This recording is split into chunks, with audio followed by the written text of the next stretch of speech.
আসসালামু আলাইকুম ওয়া রাহমাতুল্লাহি ওয়া বারাকাতুহু নাহমাদুহু ওয়া নুসাল্লি আলা রাসূলিহিল কারীম আম্মা বা'দ। সম্মানীয় দ্বীনী ভাই ও বোনেরা, আশা করি সকলেই ভালো আছেন আলহামদুলিল্লাহ। আজকের আলোচ্য বিষয় বিশেষ গুরুত্বপূর্ণ বিষয়, এটা সকলের জন্য জানা অত্যন্ত গুরুত্বপূর্ণ এবং অপরিসীম জানা দরকার। অনেক ভাই বোনেরা প্রশ্ন করে থাকেন যে সবে বরাতে হালুয়া রুটি এটা কি বেদাত না হারাম না জায়েজ। একটা প্রশ্ন জাগে অন্তরের ভিতরে যে এটা খাওয়া কি জায়েজ না হারাম। সে সম্পর্কিত কিঞ্চিত পরিমাণ আলোকপাতে প্রয়াস চালাবো কোরআন ও হাদিসের অনুসারে ইনশাআল্লাহ। চলেন মূল ভিডিওতে শুরু করা যাক। প্রথম এক নম্বরে আল্লাহ রাব্বুল আলামিন কুরআনুল কারীমের মধ্যে বলেন, اليوم أكملت لكم دينكم وأتممت عليكم نعمتي ورضيت لكم الإسلام دينا।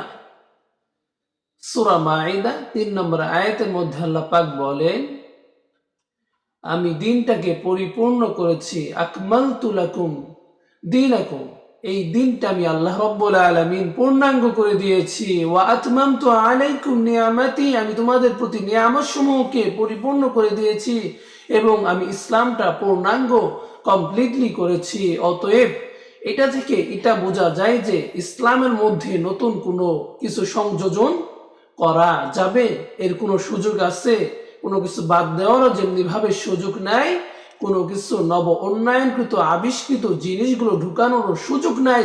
সেই জন্য হাদিসের মধ্যে আল্লাহ রাসূল সাল্লাল্লাহু আলাইহি ওয়াসাল্লাম ইরশাদ করেছেন, মান আহাদাথা ফি আমরিনা হাযা মা লাইসা মিনহু ফাহুয়া রাদ্দু, মুত্তাফাকুন আলাইহি। আল্লাহ রাসূল সাল্লাল্লাহু আলাইহি ওয়াসাল্লাম স্পষ্ট আকারে হাদিসের মধ্যে ইরশাদ করেন যে যদি কোনো ব্যক্তি আমার ইসলামের মধ্যে কোনো নব আবিষ্কৃত করে কোনো কিছু, কোনো আমল যেই হোক না কেন, যে কোনো জিনিস নব উন্নয়ন অর্থাৎ নতুন আবিষ্কৃত জিনিস, তাহলে সেটা কি হবে? মা লাইসা মিনহু ফাহুয়া রদ্দু, সেটা রদ্দ প্রত্যাখ্যিত হবে, বাতিল হয়ে যাবে। মুত্তাফাকুন আলাইহি, হাদিসটি সহিহ মুসলিম ও বুখারীর মধ্যে রয়েছে। শুধু তাই নয়, অপর এক হাদিসের মধ্যে আল্লাহ রাসূল সাল্লাল্লাহু আলাইহি ওয়াসাল্লাম বলেন, ওয়াকুল্লু বেদাতি দলালাতা, প্রত্যেক বেদাত কি গুমরাহি, দলালাতা, প্রত্যেক নব উন্নয়নকৃত জিনিস হচ্ছেই বেদাত। অতএব এখন আপনারাই নিজেকে প্রশ্ন করেন, তাহলে কি হালুয়া রুটি খাওয়া কি বেদাত না হারাম না কি জায়েজ?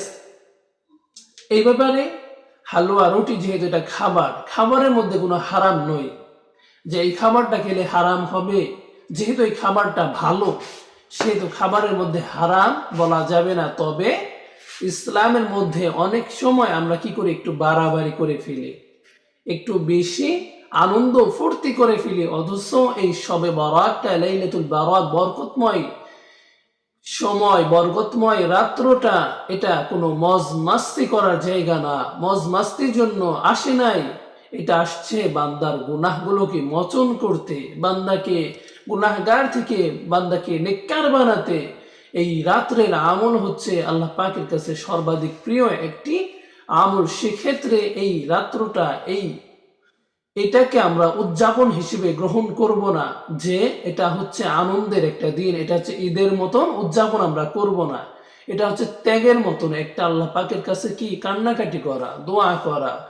এটা আমল কি?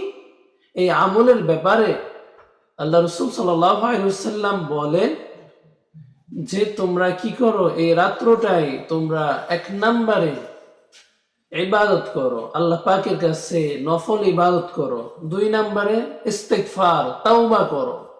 3 নম্বরে তোমরা কি করো, আল্লাহ পাকের কাছে দোয়া করো, কামনা করো।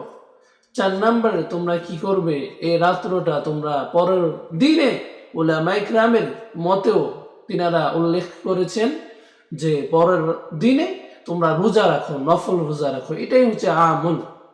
সেক্ষেত্রে হালুয়া রুটি খাওয়া কোনো বৈধতা নয়। তবে হ্যাঁ, যদি আপনি পারিবারিকভাবে যদি খেতে চান, আগ্রহী হন, তাহলে কিঞ্চিত পরিমাণ, কিছু পরিমাণ, স্বল্প অল্পতম পরিমাণ আপনারা কি করলেন, তৈরি করলেন, এবার নিজেরা পারিবারিক ভাবে নিজেরা এটাকে আহরণ করলেন। তাছাড়া এটাকে আপনারা কোনো সুন্নাহ মোতাবেক কোনো আমলের ভিত্তিতে বা শবে বরাত মানে যে হালুয়া রুটি খাওয়া, এটা মূলত বেদাত।